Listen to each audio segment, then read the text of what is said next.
السلام علیکم ناظرین، میں ہوں نوشین طارق اور آپ دیکھ رہے ہیں ویژن پوائنٹ۔ آج میرے ساتھ جو گیسٹ موجود ہیں ان کا نام ہے Zafar Khokhar, advocate high court, former president Islamabad ایسوسی ایشن، اور ہم بات کریں گے حالیہ مجوزہ آئینی ترمیم بل پر۔ السلام علیکم سر، کیسے ہیں آپ؟ جی وعلیکم السلام، بہت شکریہ جی، آپ نے ہمیں ٹائم دیا، انوائٹ کیا اس اہم ایشو کے اوپر۔ آپ کا بھی بہت شکریہ کہ آپ نے ہمارے لیے ٹائم نکالا۔ اچھا سر، آپ کو بھی پتہ ہے، میں بھی جانتی ہوں، اور نیوز میڈیا میں یہ آئینی ترمیمی بل جو ہے وہ بہت زیادہ زیر بحث ہے، آپ کہہ سکتے ہیں کہ ہاٹ ایشو ہے یا بز ورڈ بنا ہوا ہے آج کل۔ تو سب سے پہلے تو اس ترمیم کی اہم نکات کیا ہیں آپ کی نظر میں؟ اس کے جو اہم ایشوز جو ابھی دیکھیں، یہ جو ڈرافٹ ہے اس کی اوریجنل شکل میں تو آج تک کسی نے بھی نہیں دیکھا۔ اوکے۔ ایک میڈیا ٹاک ہے جس کے اوپر چند باتیں ہمیں سننے کو مل رہی ہیں، تو وہ اس میں مین کانسٹیٹیوشن کورٹ کا ہے جو آئینی عدالت کو آپ سیپریٹ کرنے جا رہے ہیں۔ یہ ایک اچھی چیز ہے اگر آپ کی نیت ٹھیک ہو۔ اس کے علاوہ آپ ٹائم فریم کیسز کے لیے آپ دینے جا رہے ہیں، یہ بھی ایک اچھی چیز ہے کہ اس کی ہیئرنگ ہونی چاہیے۔ جو سپریم کورٹ میں 60,000 کیسز پینڈنگ ہے اس کی ہیئرنگ ہونی چاہیے۔ اور تیسرا، آپ جو اسلام آباد ہائی کورٹ کے، خاص کر یہ جو بڑا امپورٹنٹ چیز ہے کہ اسلام آباد ہائی کورٹ کے ججز کی روٹیشن کا آپ کرنے جا رہے ہیں کہ باقی صوبوں کے اندر، یہ بھی بہت اچھی چیز ہے۔ لیکن اس کے لیے سب سے اہم یہ ہے کہ گورنمنٹ کی نیت کو دیکھا جائے کہ آیا جو خاص کر حالات ہیں جس میں آپ سمجھتے ہیں کہ گورنمنٹ کو بہت سارے کیسز، چونکہ اسلام آباد ہے، ہر اہم کیس۔ یہاں میں آپ کو انٹرپٹ کروں گی، آپ نے ایمفیسائز کیا کہ نیت، تو آپ کو نہیں لگتا اگر اس کے پیچھے نیت جو ہے وہ کچھ لوگوں کو اپنی ذاتی مفادات ہیں، لیکن الٹیمیٹلی اگر یہ ہو جاتا ہے تو مفاد عامہ کے لیے بہت اچھا اسٹیپ ہے کہ سپریم کورٹ میں جو عام عوام کے لگے ہوئے کیسز کا ایک 60 لاکھ کے قریب کا ایک بیک لاگ ہے، وہ کلیئر ہو جائے گا، عام آدمی کو اس سے فائدہ ہوگا۔ کیا کہتے ہیں؟ نہیں، یہ بالکل میں آپ سے ایگری کرتا ہوں۔ جو آپ نے ابھی 60,000 کیسز کی بات کی سپریم کورٹ کی حد تک جو آپ نے بات کی، میں بالکل ایگری کرتا ہوں کہ 80% جو ٹائم ہے، 90% جو ٹائم ہے وہ عام کیسز کو سنا ہی نہیں جاتا، وہ کیسز فکس ہی نہیں ہوتے۔ جو کانسٹیٹیوشن میٹر ہیں 80-90% ٹائم اس کے اوپر لگ جاتا ہے، تو لوگوں کی لائف ڈیتھ، بہت سارے لوگ یقین جانیں، لائر ہیں، بہت سارے کیسوں سے واسطہ پڑتا ہے، لوگ سزا بھگت کے گھر آ جاتے ہیں اور وہ کیس ابھی بھی پینڈنگ ہوتا ہے۔ لوگوں کی رائٹ ہے، لوگ ڈیتھ ہو جاتی ہے، پراپرٹی وہیں کی وہیں پڑی رہتی ہے۔ بالکل ظفر کھوکھر صاحب، میں نے یہ دیکھا کہ ہم جو ہے وہ ورلڈ جو ہمارا انڈیکس ہے لا آف آرڈر کے حساب سے، وہاں ہم 130ویں نمبر پر فال کرتے ہیں۔ ایون انڈیا، بنگلہ دیش، یہ ہم سے آگے ہیں۔ ہمارے جوڈیشل سسٹم کو ریفارمز کی سخت ضرورت ہے۔ آپ نہیں سمجھتے یہ ایک اہم سٹیپ ہوگا اگر یہ ہو جاتا ہے تو؟ جی بالکل، میں تو کہتا ہوں کہ یہ ہونا چاہیے، لیکن اس کے ساتھ ساتھ آپ جو آج کل کے حالات ہیں اس کو بھی مد نظر رکھیں کہ آیا اس کی آڑ میں کچھ جو غیر آئینی اقدامات گورنمنٹ کرنے جا رہی ہے یا جو فنڈامنٹل رائٹ کے خلاف کچھ اقدامات کرنے جا رہی ہے، تو ان چیزوں کو لازمی دیکھا جانا چاہیے۔ ادروائز اسٹرانگلی ریکمینڈ کرتا ہوں کہ یہ بہت پہلے ہو جانے چاہیے تھے، آج نہیں، یہ بہت پہلے ہونے چاہیے، بہت پہلے ہو جانے چاہیے تھے۔ اچھا، کیا آئینی ترمیم پارلیمان کا حق نہیں ہے؟ دیکھیں، قانون بنانا تو پارلیمنٹ کا کام ہے، اس کی تشریح کرنا سپریم کورٹ کا کام ہے۔ بالکل پارلیمنٹ سوورن ہے، سپریم ہے، اس کا رائٹ ہے، وہ قانون سازی کر سکتی ہے۔ اچھا، یہ جو کچھ عناصر ایسے بھی ہیں جو اس آئین ترمیم کو پہ پروپیگنڈا بھی کر رہے ہیں، نیگیٹیولی اس کو وہ کر رہے ہیں، اس کو آپ کیسے دیکھتے ہیں؟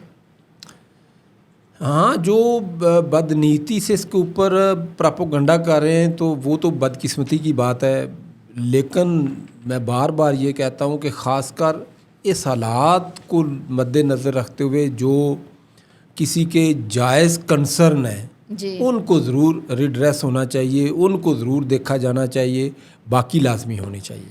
اچھا، یہ آپ مجھے یہ بتائیں کہ اس میں جو آئینی عدالتوں کا قیام ہے، جب یہ ہو جائے گا تو آئینی معاملات اس میں سنے جائیں گے اور سپریم کورٹ کے پاس جو ہے وہ عام انسان کو یا عام عوام کو انصاف فراہم کرنے کے لیے ٹائم ہوگا.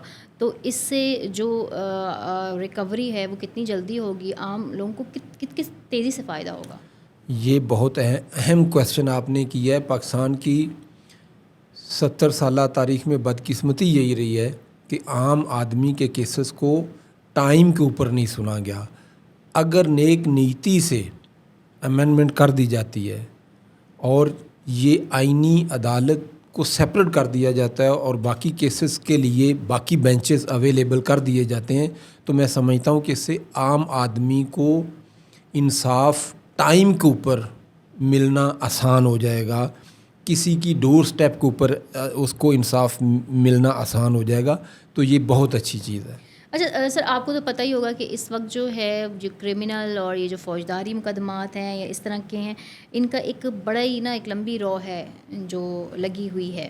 تو اگر یہ امینڈمنٹ ہو جاتی ہے تو ادھر ہمارا جو لا اینڈ آرڈر ہے اس کی سچویشن بھی ملک میں کافی بہتر ہوگی. کیا کہتے ہیں آپ؟ جی بالکل, آپ ٹھیک کہہ رہی ہیں. جو خاص کر کرمنل کیسز ہیں, عام کسی مرڈر ٹرائل میں آپ کو نارملی 4 سے 5 سال ٹرائل کورٹ میں لگ جاتے ہیں. اس کے بعد جب آپ ہائی کورٹ میں اس کی اپیل کے لیے جاتے ہیں بالکل تو 2-3 سال کے بعد آپ کی اپیل فکس ہوتی ہے. اس سے پہلے اگر آپ ارلی ہیئرنگ کے لیے کوئی پٹیشن فائل کرتے ہیں تو وہ بھی نہیں سنی جاتی جی کہ بہت زیادہ کیسز پڑے ہوئے ہیں. تو اور اس کے بعد جو لاسٹ سپریم کورٹ ہے, جب آپ سپریم کورٹ کے لیے جاتے ہیں تو 5-5, 8-8, 10-10 سال آپ کی اپیلیں پڑی رہتی ہیں, ان کو ٹیک اپ ہی نہیں کیا جاتا. تو سپیڈی جسٹس کے لیے یہ بہت ضروری ہے. لوگ سزائیں اپنی کمپلیٹ کر کے گھر آ جاتے ہیں اور بعد میں سمن آتا ہے سپریم کورٹ کی طرف سے کہ آپ کا کیس فکس ہو گیا. تو یہ بدقسمتی ہے. اچھا یہاں پہ سر مجھے یہ بتائیں کہ جو اس امینڈمنٹ میں ججز کے حوالے سے بھی کچھ چیزیں ہیں, جس میں سب سے پہلے ججز کی تعداد ہے, اس کو آپ کیسے دیکھتے ہیں؟ میں یہ بھی کہتا ہوں کہ بہت پہلے ہونا چاہیے تھا. یہ بہت اچھا سٹیپ ہے. بار بار وہی بات رپیٹ ہو رہی ہے کہ آپ کے پاس 60,000 کیسز پڑے ہوئے ہیں. لوگوں کے کیسز 8-8, 10-10 سال نہیں سنے جاتے, لوگوں کی زندگی میں نہیں سنے جاتے, لوگوں کے بچوں کی لائف میں سنے جاتے ہیں. تو اگر آپ ججز کی اسٹرینتھ کو بڑھاتے ہیں, نیک نیتی سے میرٹ کے اوپر ججز کو لے کے آتے ہیں, تو یہ بہت اچھی چیز ہے. اس سے لوگوں کو ود ان ٹائم ان کی زندگی میں شاید انصاف مل جائے گا. اور یہ جو ججوں کی روٹیشن والا عمل ہے یہ کتنا فائدہ مند ہوگا؟ ججز کی روٹیشن والا ایشو بہت اچھا ہے. آج کے حالات میں اس کے اوپر بہت زیادہ اس کو مشکوک نظر سے دیکھا جا سکتا ہے, کیونکہ ہم سمجھتے ہیں کہ اسلام آباد میں گورنمنٹ کے بہت سارے کیسز, خاص کر آپ یہ اسلام آباد کے تینوں حلقوں کے کیسز پینڈنگ ہیں. یہ بھی گورنمنٹ کے کنسرن ہے. آوازیں یہی ہیں کہ یہ تینوں حلقے پی ٹی آئی کی گورنمنٹ جیتی ہوئی ہے, پی ٹی آئی کی جو سیٹ ہیں وہ جیتی ہوئی ہیں, ان کی اپیلیں پڑی ہوئی ہیں. شاید ان چیزوں سے بچنے کے لیے, یا گورنمنٹ کے بڑے امپورٹنٹ کیسز ہیں, تو یہ خاص ٹائم ہے. اگر آپ اس خاص ٹائم کو نکال دیں تو بالکل اسلام آباد ہائی کورٹ کے ججز کی روٹیشن ہونی چاہیے. ہم اسلام آباد ڈسٹرکٹ بار کا یہ پچھلے تقریباً 20 سال سے 15 سے 20 سال سے سب سے بڑا مطالبہ ہی لائر کا یہی رہا ہے. ہم خالی اسلام آباد ہائی کورٹ نہیں, ہم تو ڈسٹرکٹ بار سے بات کرتے ہیں کہ اسلام آباد ڈسٹرکٹ جوڈیشری کی بھی روٹیشن ہونی چاہیے, صرف ہائی کورٹ کی نہیں. یہاں پہ بھی ججز کو 10-12 سال ہو گئے, اسی طرح ہائی کورٹ میں تو بالکل ہونی چاہیے روٹیشن, اگر نیک نیتی اس میں. اس کے علاوہ کیا ریفارمز جو آپ کی نظر میں بہت ضروری ہیں؟ اس میں اچھی ریفارمز ہیں. ٹائم کے اوپر سنا جانا چاہیے, اسٹرینتھ اس میں ہونی چاہیے, روٹیشن ڈسٹرکٹ بار کو اگر شامل کر لیں.